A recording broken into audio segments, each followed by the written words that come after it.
तो buzzing stock में सबसे पहला नाम तो आज ऑब्वियसली अदानी समूह ही होगा, क्योंकि आज ज़बरदस्त तेज़ी देखने को मिल रही है। कुछ बज़ है बाजार में इनके ग्रुप को लेकर भी, लेकिन एक स्टॉक स्पेसिफिक भी यहाँ पर एक्शन है और स्टॉक स्पेसिफिक एक्शन भी आपकी स्क्रीन पर आएगा, जहाँ पर ट्रांसमिशन बिजनेस के 99.7% सिस्टम की जो अवेलेबिलिटी है वो बरकरार रखी गई है और पावर ट्रांसमिशन कैपेसिटी करीब 84 टू 86 MVA के आसपास Q3 में रही है। ये अदानी एनर्जी की बात हो रही है।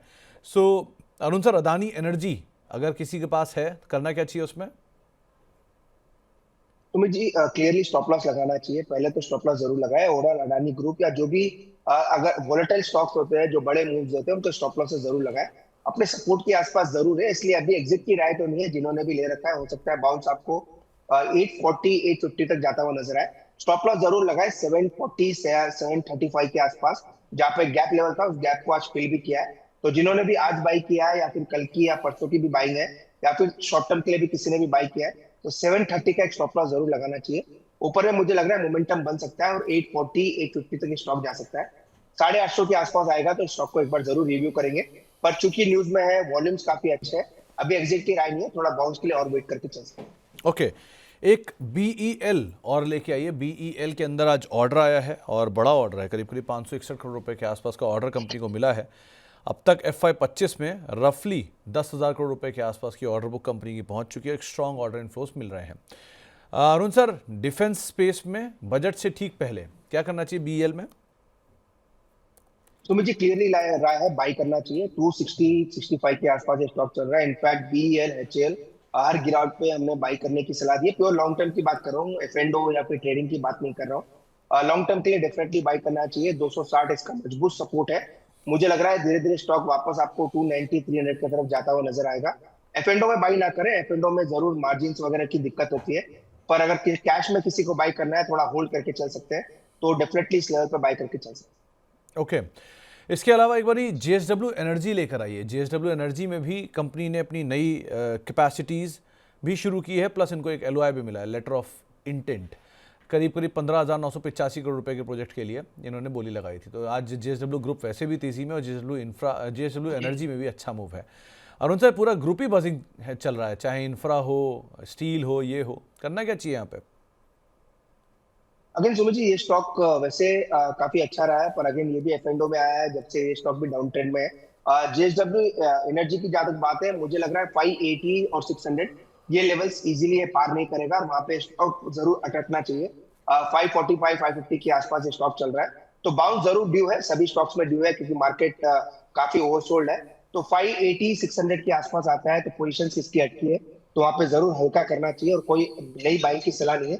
600 के ऊपर मुझे नहीं लग रहा है आपको स्टॉक इजीली निकलता हुआ नजर आएगा। इसके अलावा एक और स्टॉक जो चर्चित है वो है एफकॉन्स।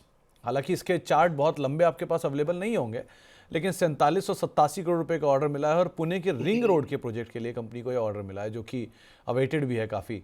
करना क्या चाहिए एफकॉन्स में? तो मुझे लॉन्ग टर्म के लिए अगर किसी को आईपीओ में आया है, तो अभी भी आईपीओ प्राइस के ऊपर ही है, और अच्छे रिटर्न्स काफी अच्छे स्टॉक ने दिए हैं। और टेक्निकली तो ज्यादा डेटा नहीं है, आपने सही कहा, क्योंकि रिसेंटली लिस्टेड स्टॉक है।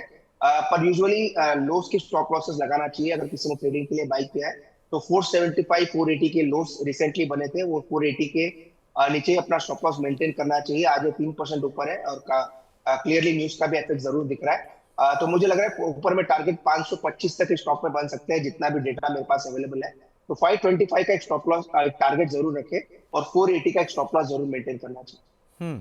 एक और चीज़, यूनाइटेड स्पिरिट्स, इस पर भी ज़रा नज़र डालिए स्टॉक पे ऑब्वियसली, क्योंकि यहाँ पर एक बड़ा मैनेजमेंट फेरबदल हुआ है। हिना नागराजन, जो कि 4 साल से कंपनी के साथ थी, उन्होंने MD और CEO पद से इस्तीफा दिया है, और प्रवीण सोमेश्वर जो है वो कंपनी के MD एंड CEO नियुक्त होंगे। तो ये फेरबदल है।